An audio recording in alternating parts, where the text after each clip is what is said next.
about physics, about biology, about business. But if you don't have an emotional intelligence, like how to deal with others, to think and reflect on how you can teamwork, how you can influence other people, but doing it in a happy way, in a friendly way, how to have better relationships with your friends, with your family, with your teachers. And I think that's one thing that the school could improve, just letting us all know that emotional intelligence is the actual factor that entrepreneurs, that businessmen, that doctors have, and that's why they're successful. A few years ago, I didn't know what I want to do with my life. I didn't know who I was. But after learning to love who I was and like learning to trust myself, I know now what I want to do and what's like elementary to get there to that point in my life where I'm actually happy to say that I can help others with all the things that the school gave me. For me, I've always wanted to be a teacher, and when I think back to when I wanted to become a teacher, and I think my mum started when I was 2 or 3 years old, and I was sharing stories with my teddy bears. I've always wanted to share story. My mum always shared story with me, and it's something I've always wanted to share with others. And I suppose today I'm going to take you through a little bit of my story and a bit of the story of values-based leadership for me. As a child, I was what you might call a disadvantaged child. My dad was a student, and my mum gave up her education to have a family. So my dad was a perpetual student. He went to university, then he wanted to do a PhD. So we went off to the States, lived in America for a while, whilst he continued with his studies. And my mum and dad were hard-working people, they worked hard, but clearly education was a huge priority. And so I grew up always knowing that learning was important, always knowing that the power of education was hugely important. And so when you grow up in an environment like that, it's naturally going to happen that you're going to see the power of learning and the power of education. So, as I say, I was always rented. I always had library books around me. I didn't own many books. My dad was a student. We didn't have a lot of money, but learning was important. Books were important, and there were ways of finding those things without money, without a lot of riches. So I grew up in a family. We didn't have a lot of money, but we did have a lot of talk, a lot of language, a lot of richness of experience and family time together. And so I grew up with a sense that that was important. And as I became an adult and wanted to go into teaching, I realised that's what I wanted to share with children. I wanted children to know and understand the importance of education, the value of vocabulary and language, and the richness that you can get from life when you read and you experience all kinds of exciting imaginative worlds. You can read about places, you can read about imaginative places, you just set off all your creative juices with reading and with books, and language is an important factor within that because it gives you access. What language and reading also does is it gives you access to future learning. So having the vocabulary to be able to work in different circles with different groups of people is a really important thing. And I realised working now with disadvantaged children that that's what a lot of our children lack. They lack the language that they need to express themselves. They lack the language that they need to go on into further and higher education. And that we can do something about that in schools. So for me, coming into school, being a teacher, being a school leader now, my mission, my core purpose is around that vocabulary and reading and education being a priority for our children. And so the first thing that I want to really say about values-based leadership is that for me, a values-based leader has to have that core purpose. They really need to understand what it is about themselves that drives them, what it is about their organisation that they're driving forward. So what is it that they're trying to achieve for the children in their care and what is it that the school, the organisation are going to do to achieve that core purpose. So I've got a core purpose. I'm, through my leadership, communicating that core purpose to others within through our curriculum, through the way that we work in the school, through the provision that we put in place for our children. And so I've got that core purpose. I know what it is.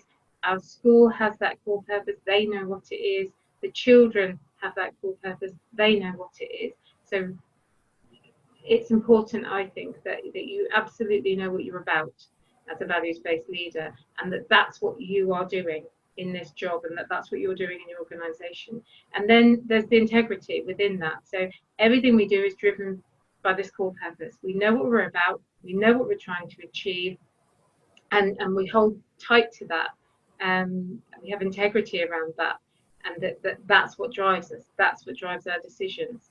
Now, within that, there are values. So if this is our core purpose and this is important to us, then how we are achieving that with integrity is where values come in.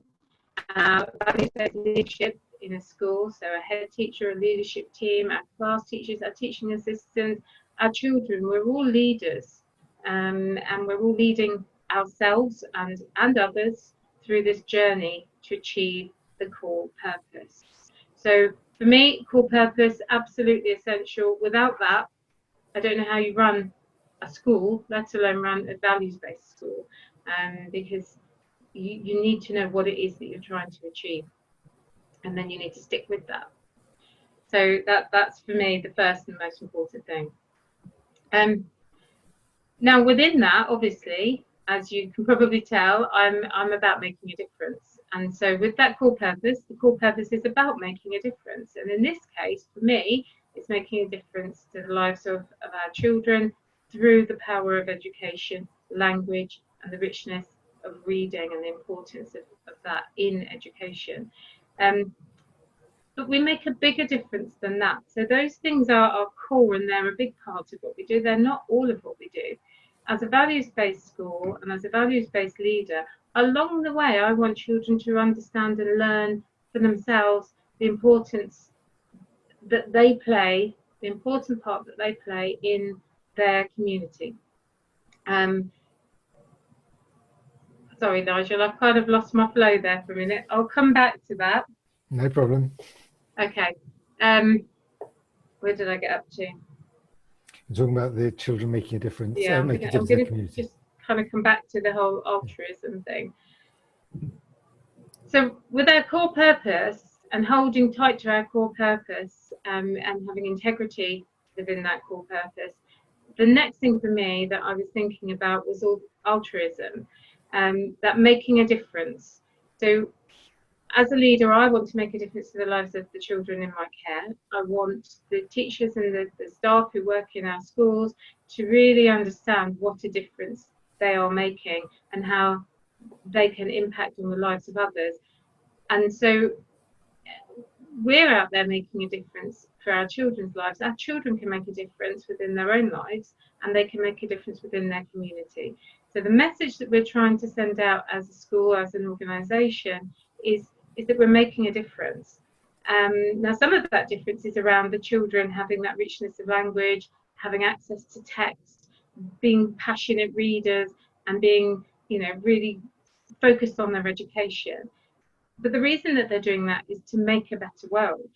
The reason that we are trying to educate our children is because we want them to go on to make a difference to others.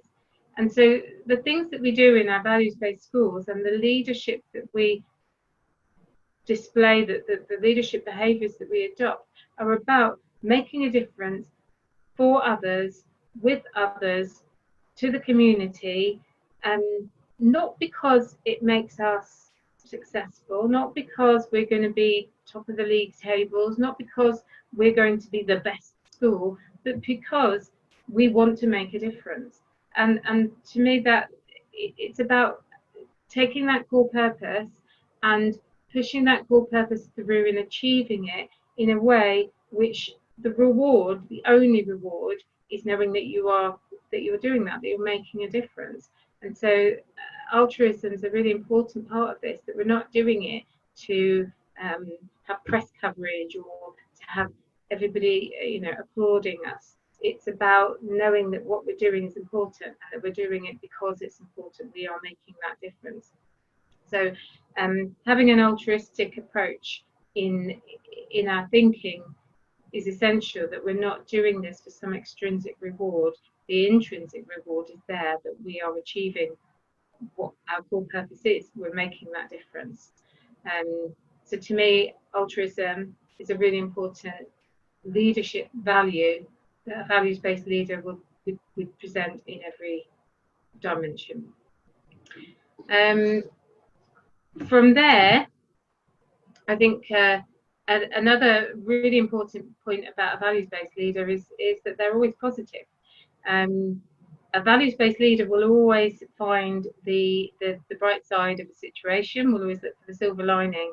So it might be a really difficult situation that you are in at that time, but you will, a values-based leader will be positive about it, will look for the opportunity to collaborate, to use teamwork to make things better. A values-based leader will look for ways to solve the problem rather than focusing on the problem. A values-based leader will be positive in the way they move that forward.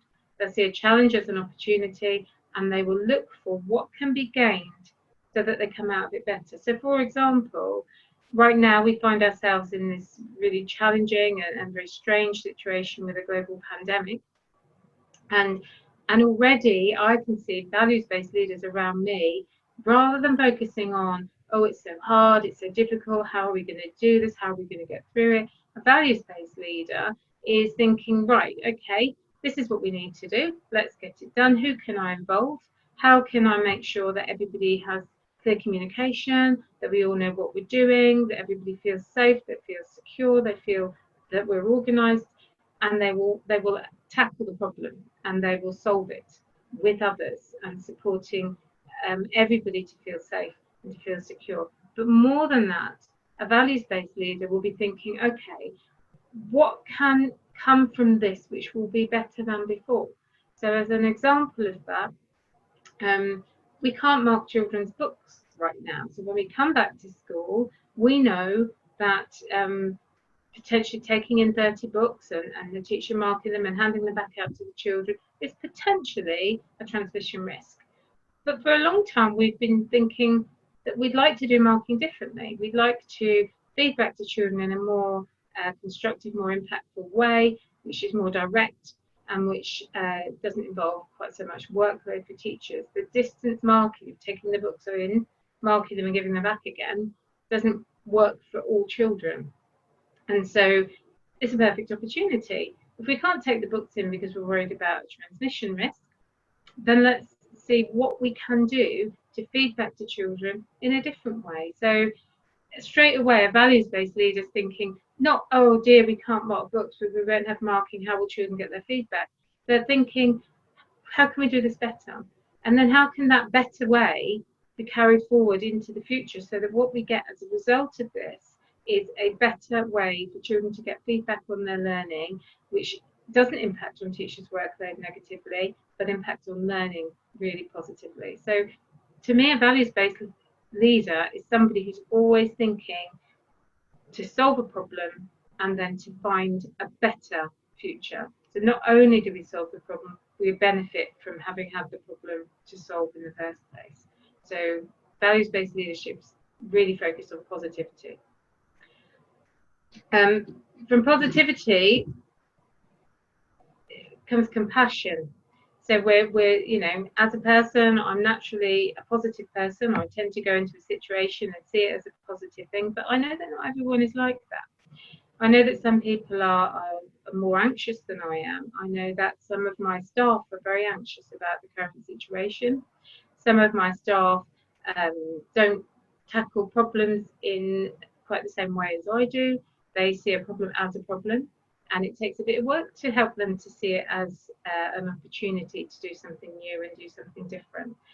So the thing about being a value-based leader is that compassion and understanding, empathy, are as important as any other aspect of our work. As a values-based leader, we need to be leading from the heart. We need to be understanding the hearts and minds of everybody around us. So that's our senior teams, our wider staff team, our children, our families, our community.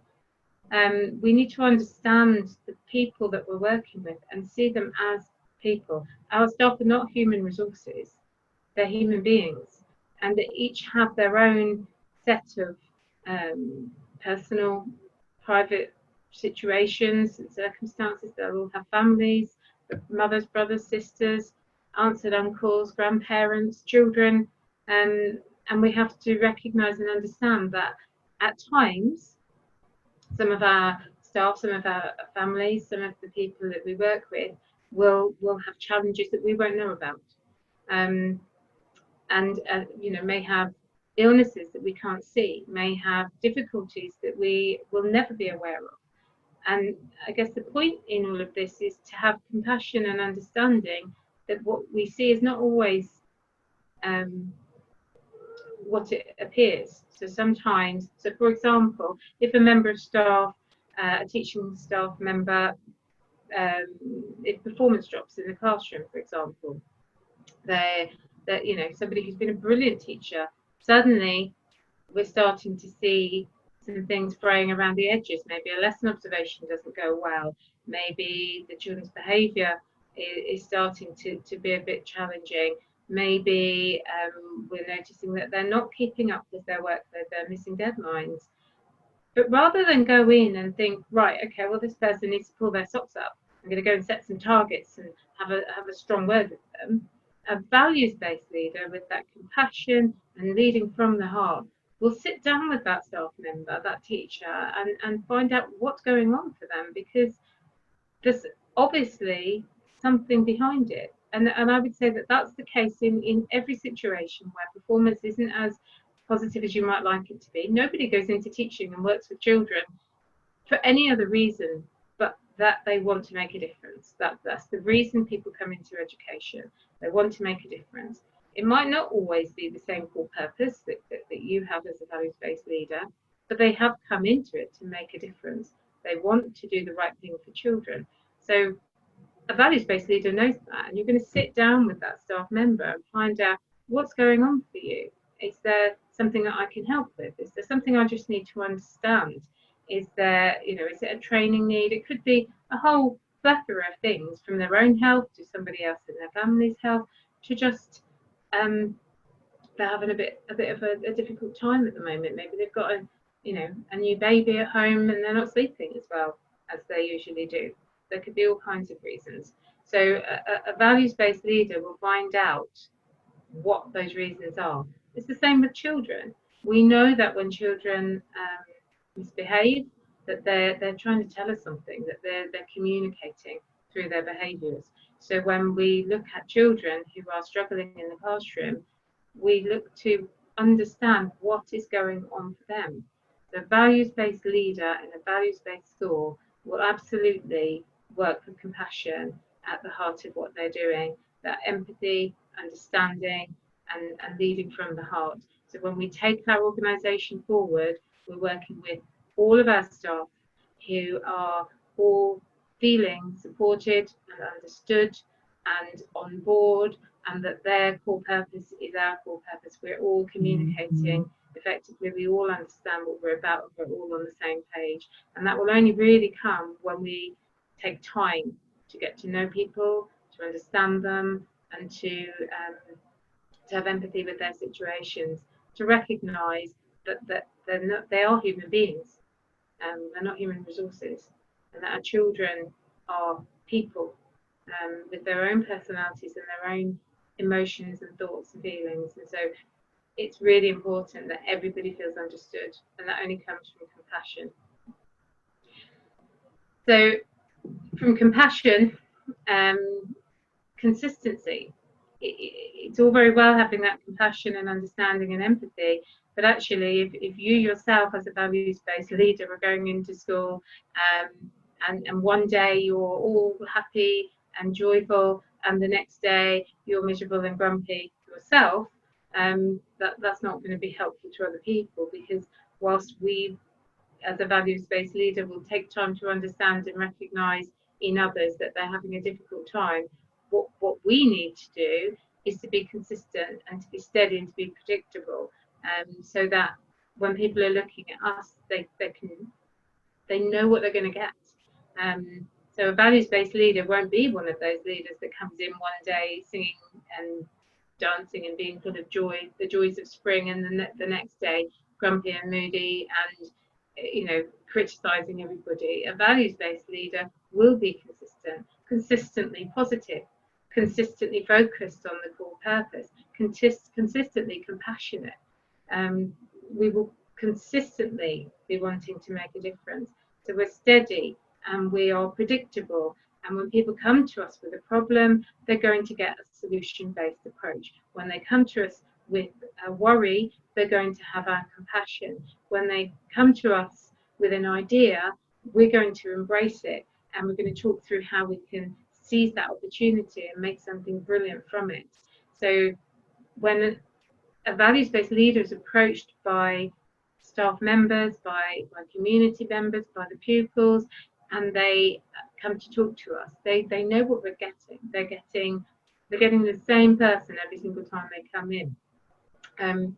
So it's really important. I think this consistency it can't be underestimated. If we are up and down and we're moody one minute and delighted the next, if we treat one person differently from another person, and I don't mean not personalising our approach, we personalise our approach, but if we treat one person favourably over other people, that's not values-based leadership. That's not consistent, and it's not predictable. You can't play favourites. So for me, as a values-based leader, that absolute consistency, people knowing that I'm going to take a consistent approach, that I'm going to be calm about things when things go wrong, that I'm going to be constructive and try and solve problems, that we're looking for opportunities. People know what they're getting when they come to me with an idea, and I think that's really important. So a values-based leader, absolute consistency. So I have to help me with this, and I often, when I'm working with other leaders, particularly aspiring leaders, teachers who want to step into a wider leadership role, I teach them the 3 C's. So my 3 C's, which help me to maintain this consistency, are confident, competent, and calm. So in every situation that I'm going into, whether it be talking to you today, talking to 300 people in a conference hall, whatever it might be going into 3C to read a story to them one afternoon. Whatever the situation, I go into it confident, competent, calm, because those are the things that I think my staff need to see me be. Those are the things that the children need to see me be. Those are the things that the parents need to see me be. So an angry parent who's come in ranting and raving, and that does happen, they don't want to see me flustered and stressed. They want to see me confident, competent, and calm. When Ofsted come along, they don't want a head teacher who's going to be all scrabbling around trying to find all the bits of paper and documents. They want to see someone who's confident, competent, and calm. So for me, that's one of my little mantras. When I go into a situation which is unfamiliar, which I'm uncomfortable with, I go in with my 3 C's in my mind: confident, competent, calm. I need to be confident in that moment. I need to be competent and appear that I know what I'm doing, and I need to do that calmly. So the consistency I get in my job as a values-based leader is by using my little mantra: confident, competent, and calm, and that helps me to just sort of ground myself in every situation. So for me, that helps with my consistency. It might help you. You might have another way. So that's just one of the things that I work with. Okay, so moving on, values-based leaders are courageous. We don't get many places in education if we don't take risks. We, as values-based schools, we don't always do things the way other people might expect us to. We don't always make decisions that other people might expect us to.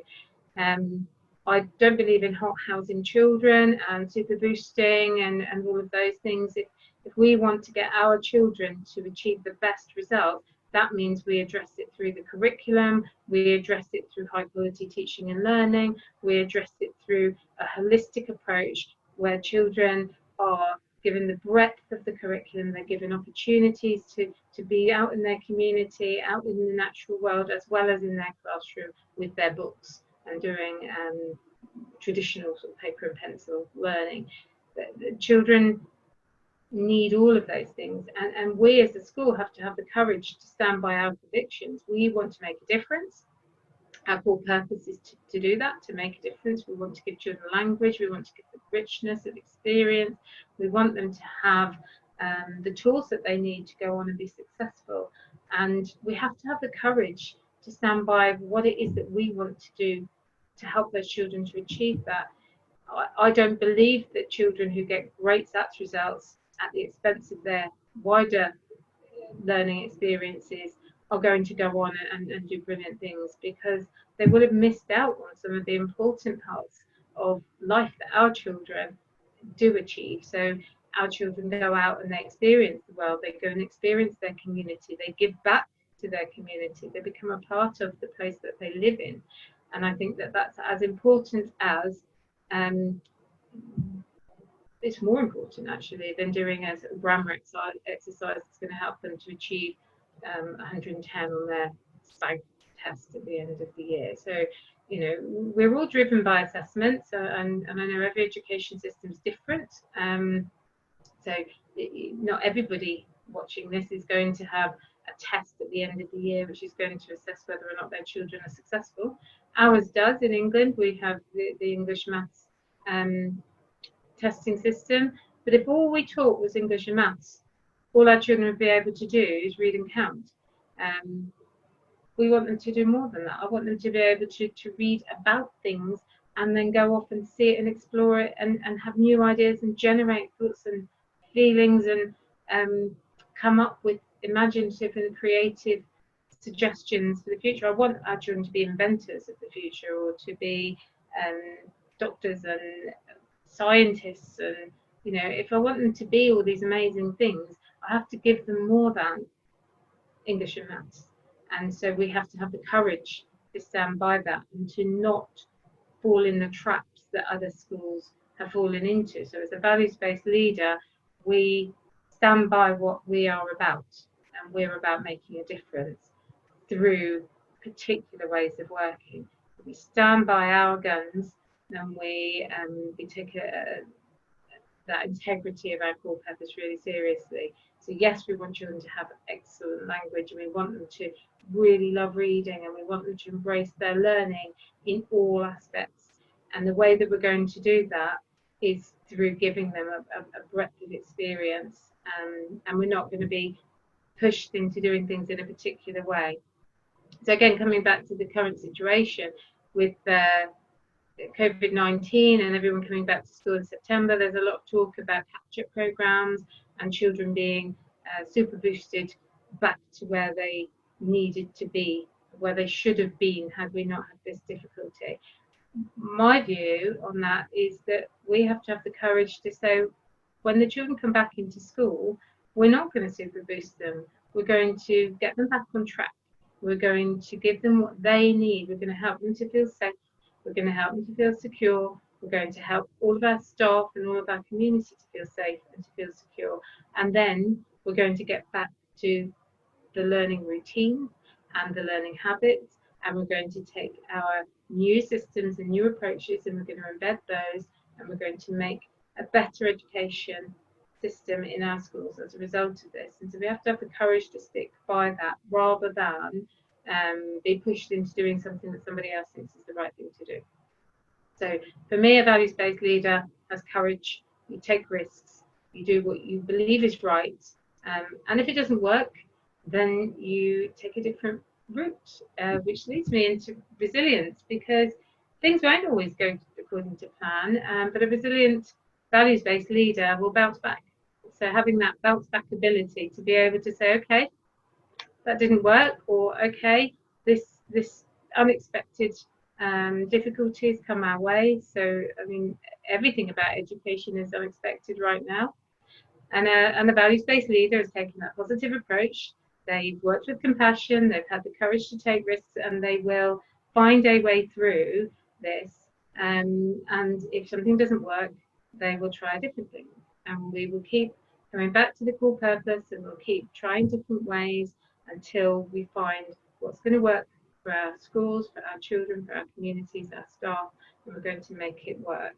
So a values-based leader is resilient. They're not going to fold under criticism. They're going to stand up to it. They're going to have that courage, and they're going to say, okay, you might not agree, this is what we're going to do, and they will make it work.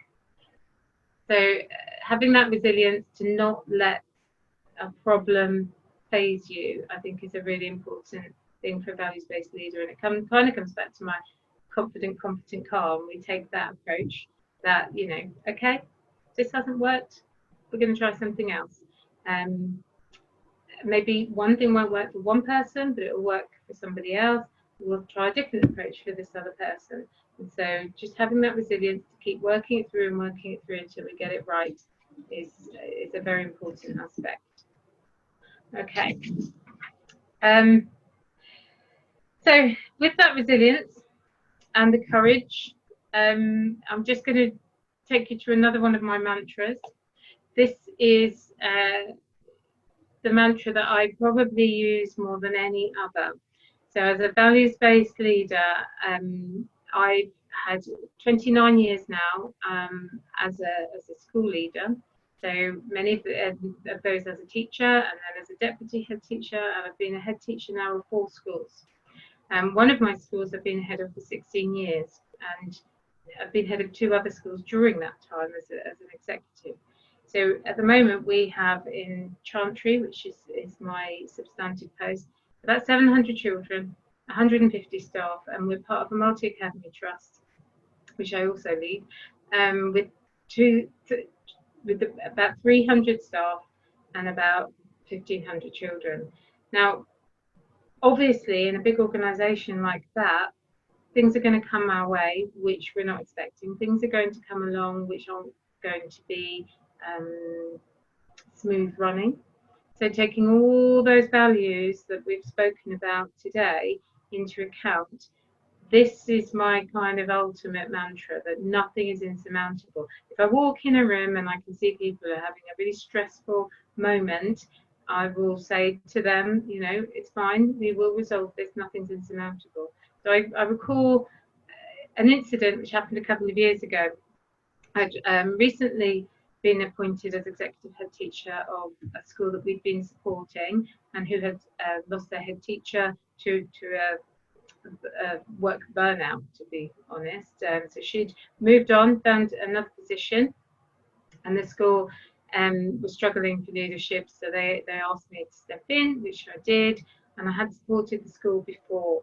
Now, the school had been working so hard all year, the staff had been really focused, they'd been making sure that the curriculum addressed the children's needs, they'd been really focused on doing that and getting the children ready for their Year 6 tests at the same time. But one of the things that they hadn't had the time to do in all of that was to really focus on getting a good understanding of where the children were at in their writing. So they've been focused on their reading, making sure that was up to scratch, giving the breadth of curriculum, making sure the maths was ready, and writing was ticking along in the background. On this one particular day, we'd finished the actual SAT tests. It was the end of the exam week, and in Chantry, my main school, one of the Year 6s had gone off on a trip on the bus, and I was at Whitefield, my other school, and we were busy doing the usual Friday thing, when I got a call that the bus had crashed. So the Chantry children who'd gone off on their trip, so we had 90 Year 6 children on school buses, and one of the buses had been in an accident. A lorry had shunted it up the back end and had run the bus off the road. So we had, they'd closed the road, we had police on scene, they had ambulances coming down, they were checking out the children. I got the call. So got straight in my car, drove down there to see what I could do to help. So it was, you know, a bus crash situation. Never been in this situation before. In all my years of leadership, I've never been in a situation where the children in my care had been involved in an accident like this. So rushed off down there with my confident, competent car going on in my head all the time. Get there, police cordon wouldn't let me in, explained to them who I was, eventually managed to get in there, got to the bus, spoke to the staff involved who were understandably distressed and anxious and worried about what was going to happen. And I, you know, went in there in my internal world, confident, competent, calm, remembering the compassion, remembering that, you know, these were all my human beings that I'm responsible for, these children and staff, really, you know, precious people. With my nothing is insurmountable. We can solve this. It's fine. We will make sure that the children get to, so we had children going to different hospitals, we had children going in ambulances, we brought minibuses up to take other children who weren't injured back to school, and we just took this nothing is insurmountable approach. We can solve this, we'll resolve it, it will be fine. We'll get the children to hospital that need to go there, we'll get the children to back to school that need to go there, we'll contact the parents, we had the press on the phone, we dealt with the police, we dealt with the ambulances, and everything was resolved. And nobody was badly hurt, fortunately. A couple of cases of whiplash, but everybody was okay. So I rushed back to school to get my laptop from Whitefield. And as I walked in the room, my whole senior leadership team was sat around the table crying. This isn't the school with the bus crash. This is the school where I had left that morning and everyone was calm and it was fine. So I asked them what the problem was and what on earth happened. You know, the children are all okay, everything's fine, don't get so upset. No, Cori, it's the writing. The results aren't going to be good enough. They're too low. Our children can do better than this. We haven't given them the right opportunities and they haven't, the writing isn't good enough. We know they can do better and this isn't going to get them the results that they deserve. Nothing's insurmountable. Let me deal with the bus crash and I will come back and deal with this. Nothing's insurmountable. We'll find a solution. We will solve this. So I left the bus crash, came back to what was effectively a train crash, metaphorically speaking, of a different nature. And it was just, as a day, it really sticks in my mind because I had to employ every single one of my values-based leadership values and skills. Everything that I've ever learned about school leadership, I exercised in that day, making sure the people were okay, making sure physically, safety-wise, that our children were okay, that they weren't injured, that they were safe, that they were with adults in the hospitals, that we'd contacted parents, we had to deal with the press. And then on the other side of that, dealing with a group of people who were really anxious and upset and worried that they hadn't given the children the opportunities that they should have had in their education, and trying to resolve that issue. By the end of that afternoon, we had a plan of action for the children to get their writing to where it deserved to be, including a residential trip and the children having real experiences to write about, including a whole new unit of work that we planned so the children could enjoy the richness of Shakespeare and a unit using the text Macbeth. And the children were all safely at home, the parents were all supported and felt informed. The press had got a good news story about how amazing the bus driver was and how, you know, he was so positive and helpful, and he really averted any potentially much bigger disaster that day. So I went home feeling accomplished that day. But as a values-based leader, I had taken two very, very different crises and address them both through that mantra of nothing's insurmountable, confident, competent, calm, remembering that everyone is a human being, that compassion is really important, and of course holding on to that core purpose. We're all about making a difference, and that day we made a difference, a different difference, but we made a difference that day to the people and the experiences that everyone had. So I think I'm going to finish with that, really, that, you know, nothing is insurmountable. When you take a values-based approach and you are a values-based leader and you maintain that consistency and that calm, and that you use compassion, you're driven by your core purpose, if you hold on to all of those things as a values-based leader, you can't go wrong. Have a great day.